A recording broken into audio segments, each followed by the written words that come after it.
તો જય હિન્દ ને જય માતાજી ને રામે રામ ડાયરા ને ફરી પાછા અમુક ડેટકા કૂદકે ચડ્યા છે.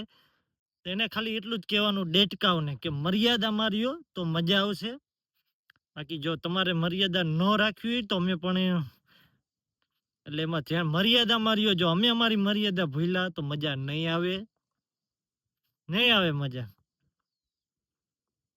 એટલે એટલામાં સમજી જાવ, જે અમુક ડેટકા જે પાછા કૂદકે ચડ્યા છે ને એને જ કહેવાનું, બધા પાછા માથે ન ઓઢી લેતા.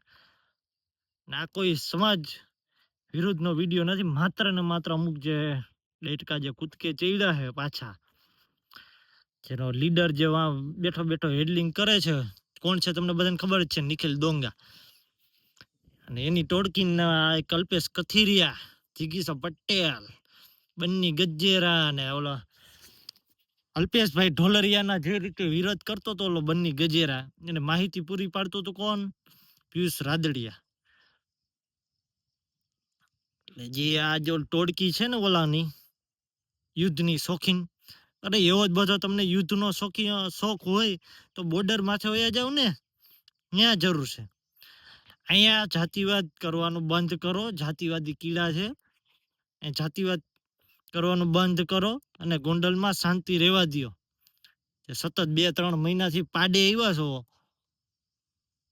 2-3 મહિનાથી ને આપણે એમ થાય હમણાં બંધ થાય.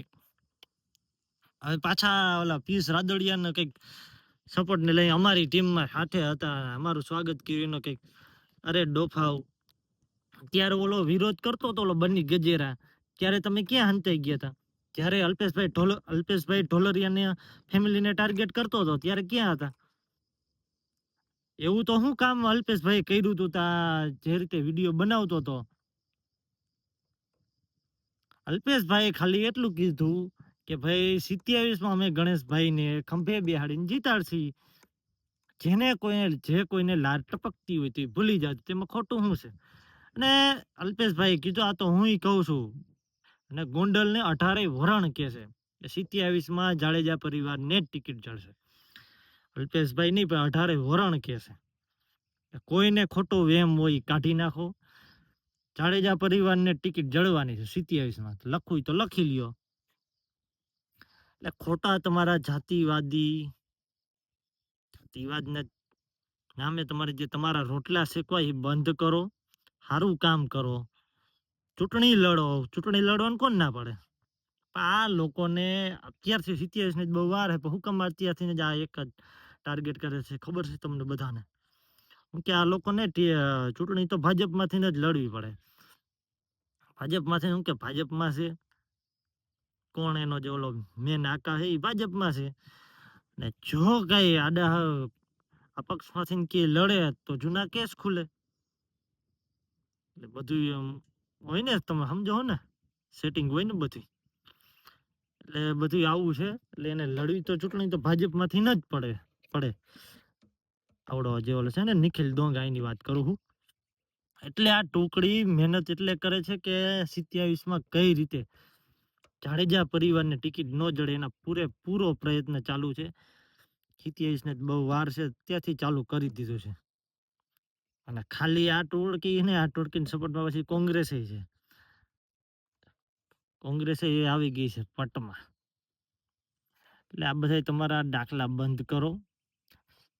આ વિકાસનો વિરોધ કરો એનો કઈ વાંધો નથી, પણ કંઈક વિકાસ ન હોય તો એનો કંઈક વિરોધ, જેથી કંઈક જનતાને ફાયદો થાય. વિકાસના કામ તો બધા કરેલા છે, એટલે વિકાસ બાબતે કઈ વિરોધ કર્યા જેવું આ લોકોની પાસે કઈ છે નહીં. તો માત્ર ને માત્ર ટુકારા કરવા અને વિરોધ કરવો જેની કોઈ મર્યાદા નથી, એ રીતે કઈ રીતે એના ફેમિલીને ટાર્ગેટ કરવા, આ જ કામ છે આ ટોળકીનું. તમને નામ દીધા ને, કાલે જ એક ન્યૂઝમાં જિગીસા પટેલ ટુકારા કરતી હતી આપણા ક્ષત્રિય સમાજના મોભીઓને. તું એમ કે છો કે મર્ડર કરેલા હે ને, તો ઓલો નિખિલ ડોંગા ક્યાં દૂધે ધોયેલો છે? એને 2 મર્ડર કરેલા છે ને પાટીદાર સમાજના જ યુવાનોનો તોડ કરીને મોટો થયો છે. તો એના વિરુદ્ધ તો કોઈ બોલતા નથી. કેમ તમારા મોઢામાંથી કે શબ્દ ન નીકળો? કરો જોઈને એ પણ પાટીદાર સમાજના તોડ કરીને આજ લગી ગોંડલમાં પાટીદાર સમાજનો તોડ કરીને મોટો થયો છે. અને આ પિયુષ રાદડિયા ત્યાં બન્ની ગજેરાને બધી માહિતી પૂરી પાડતો હતો, પૈસા પૂરા પાડતો હતો, ત્યારે તમે ક્યાં હતા? ત્યારે તમે ન કીધું કંઈ. કોઈની ફેમિલી લગી પોગી જાય ને દીકરી લગી પહોંચી જાય. શરમ આવી જોઈએ, શરમ તમને. આવાને સપોર્ટ કરતા પેલા શરમ આવી જોઈએ તમને. એટલે આ તમારા જાતિવાદી રોટલા શેકવાનું બંધ કરો. એમાં જ મજા છે. અને જો તમને મર્યાદા રહેતા નથી આવડતું, એને મારે કહેવાનું તો અમને પણ રહેતા નથી આવડતું. અમે અમારી મર્યાદા ન ભૂલી, એનું તમે ધ્યાન રાખો. એટલે કહેવાનું કે વિરોધ કરો એનો કોઈ વાંધો નથી, પણ મર્યાદામાં કરો. જો અમે મર્યાદા ભૂલી ગયા તો નહીં મજા આવે. એટલે એટલામાં ત્યાં ના જે ટોળકી વિરોધ કરે છે ને એને જ કહેવાનું. એટલે બધાય માથે ન ઉઠતા કે સમજાય એને વંદન. અને એટલું જ તે. અને શરમ આવી જોઈએ, શરમ થોડુંક. અલ્પેશભાઈ કથિરિયા અને જિગીસા પટેલને મારે કહેવાનું કે શરમ આવી જોઈએ કે અલ્પેશભાઈ ઢોલરિયાના ફેમિલીને જે વ્યક્તિ ટાર્ગેટ કરે છે, બન્ની ગજેરા સતત 2 મહિનાથી, ઈને અલ્પેશ આવડે બન્ની ગજેરા અલ્પેશભાઈને ટાર્ગેટ કરે છે. એને માહિતી પૂરી કોણ પાડતું હતું? પિયુષ રાદડિયા માહિતી પૂરી પાડતો હતો. પછી એની માથે ફરિયાદ થાય, પોલીસનું કામ કરે એટલે તમે પોલીસ માથે આક્ષેપ કરો. શરમ આવી જોઈએ, શરમ. ટોળકીને શરમ આવી જોઈએ, માત્ર ને માત્ર. ના કાંઈક તો આ બધું તમારી લીધે જ. એક પાટીદાર સમાજ અને ક્ષત્રિય સમાજ વચ્ચે એક સુખદ સમાધાન થઈ ગયું છે, તો પણ આ લોકોએ મીડિયામાં જે હોય જાતિવાદ ચાલુ જ રાખ્યો સતત. પોતાના રોટલા શેકવા હોય, કઈ રીતે આપણે બદનામ કરી શકીએ, ગોંડલને બદનામ કરી શકીએ, અને કઈ રીતે આપણે જાતિવાદ ફેલાવી શકીએ. તો બસ એટલું જ કહેવાનું કે પોતાને શરમ આવી જોઈએ. અને પાટીદાર સમાજ તો નહીં, પણ 18 વરણ ગર્વ લઈ શકે આપણે અલ્પેશભાઈ ઢોલરિયા માથે. માર્કેટ યાર્ડના ચેરમેન છે. એને ખાલી એટલું નિવેદન આપ્યું હતું કે ભાઈ 27માં ગણેશભાઈને ટિકિટ ચડશે. ગણેશભાઈને કે જાડેજા પરિવારને. એમાં તો પાડે એવા.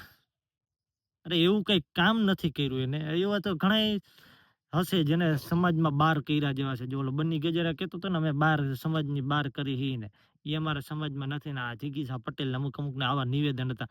સમાજમાં બહાર કર્યા જેવા ઘણા એવા વ્યક્તિ છે. ને અલ્પેશભાઈ ઢોલરિયા માથે 18 વરણ ગર્વ લઈ શકે. એશિયાનું મોટામાં મોટું માર્કેટ યાર્ડના ચેરમેન છે આપણા અલ્પેશભાઈ ઢોલરિયા, જે ભાજપ માટે કામ કરે છે અને સારું કામ કરે છે. એટલે તો બસ વિડીયોમાં એટલું જ કહેવાનું. વિડીયો બહુ લાંબો થઈ જશે. આગળની ચર્ચા આપણે બીજો વિડીયોમાં કરશી. તો સમજાય એને વંદન, બાકી અભિનંદન. બાકી ઘણા લોકો સમજુ છે જે સમજી જાય. પોતાના રાજકીય રોટલા શેકવા માટે કોઈની ફેમિલી લગી જે માણસ વિરોધ કરતા હોય એને તમે જવાબ નથી આપી શકતા. પછી એ વ્યક્તિમાંથી જો કાયદેસરની કાર્યવાહી થાય, પછી તમારા રોદડા ચાલુ કરો છો, એટલે બંધ કરો. આજે અમુક ડેટકા જે કૂદકે ચડ્યા ને એને જ કહેવાનું. તો રામે રામ ડાયરાને જય માતાજી, જય હિન્દ.